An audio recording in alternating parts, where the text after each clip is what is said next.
Seumpama biji sesawi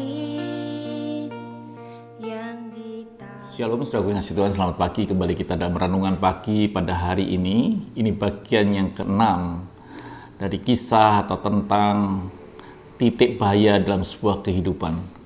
Dan selalu saya berharap bahwa saudara tetap dalam kondisi yang sehat dan diberkati Tuhan, dan tetap hidup dalam kekudusan dan hidup dalam kebenaran firman-Nya.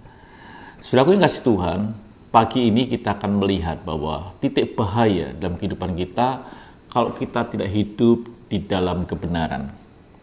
Otomatis, kalau kita tidak hidup dalam kebenaran, maka kita ini orang yang dalam kondisi yang salah, atau berdosa di hadapan Tuhan, atau mungkin tidak berkenan di hadapan Tuhan. Jadi kita sangat perlu hidup dan harus menghidupi kebenaran. Apa itu kebenaran? Kebenaran adalah firman Tuhan. Dikatakan saudaraku yang kasih Tuhan di dalam firman Tuhan di dalam Kejadian pasal yang ke-6 ayat yang ke-9. Inilah riwayat Nuh.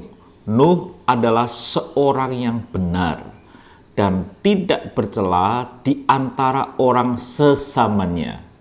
Dan Nuh itu hidup bergaul dengan Allah. Jadi yang menyebabkan mendapatkan anugerah kasih kemurahan Tuhan adalah karena Nuh hidup di dalam kebenaran. Artinya jadi kalau saudara itu tidak hidup dalam kebenaran, mustahil saudara itu mendapatkan kasih karunia. Mustahil kita ini bisa memperoleh anugerah Tuhan kalau kita itu tidak hidup di dalam kebenaran. Apa sih kebenaran? Kebenaran adalah hidup dalam firman Tuhan. Orang yang boleh berjalan dalam kebenaran Tuhan, dalam firman Tuhan. Dikatakan saudaraku yang kasih Tuhan di dalam Ulangan 6 ayat yang ke-25.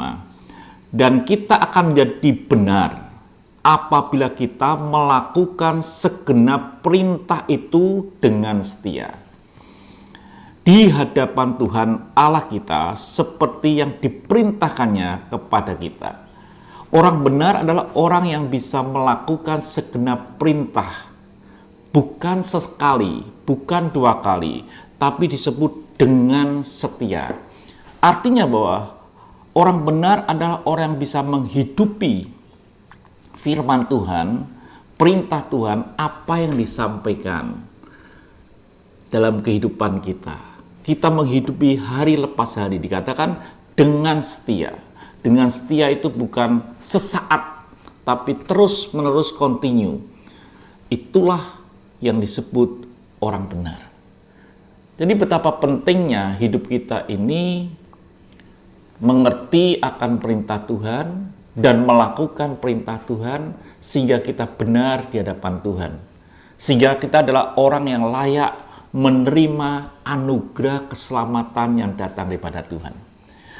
Berarti bahwa titik yang bahaya dalam kehidupan kita, kalau kita keluar daripada jalur Tuhan, artinya tidak sesuai dengan rencana Tuhan, artinya tidak sesuai atau tidak tepat pada sasaran yang disebut dengan dosa. Jadi betapa pentingnya hidup ini kita ada di dalam kebenaran Tuhan.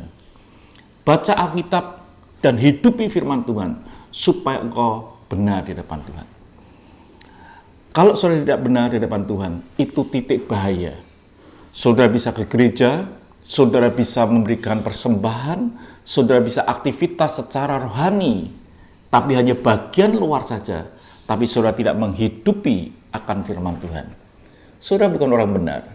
Saudara hanya orang Kristen yang tinggal atau mengikuti ibadah biasa. Tapi tetaplah saudara harusnya hidup di dalam kebenaran. Kalau kita bisa hidup dalam kebenaran, maka anugerah Tuhan akan turun dalam hidup kita. Kita adalah orang yang bisa memperoleh karis. Kita yang bisa memperoleh anugerah Tuhan, grace di dalam hidup kita. Tetaplah saudara kasih Tuhan, tinggal di dalam kebenaran Tuhan. Melakukan firman Tuhan, apa yang Tuhan katakan. Dan saudara kasih Tuhan di dalam Amsal 11 ayat yang ke-8 dikatakan, orang benar diselamatkan dari kesukaran, lalu orang fasik menggantikannya. Jelas bukan? Berarti kalau kita tidak hidup dalam kebenaran, kita ini orang fasik yang tidak mengenal Tuhan, otomatis akan boleh satu hukuman. Tetapi dikatakan orang benar diselamatkan dari kesukaran. Bukan berarti orang benar ini tidak menghadapi kesukaran. Dia menghadapi kesukaran, tetapi mendapatkan anugerah di dalam hidup kita. Mendapatkan rahmat di dalam hidup kita, yaitu keselamatan. Sekali lagi ingat saudara bahwa orang benar bukan orang yang tidak menghadapi masalah atau kesukaran, tapi orang benar adalah orang yang diselamatkan dari kesukaran. Biarlah hidup kita tetap ada dalam kebenaran. Titik bahaya kalau kita tidak hidup dalam kebenaran, tidak stay on the track. Biarlah hidup kita tetap dalam kebenaran, supaya kita tidak dalam bahaya. Tuhan memberkati saudara, sampai jumpa esok pagi. Tetap semangat, mengasihi Tuhan, dan hidup di dalam kekudusan. Haleluya.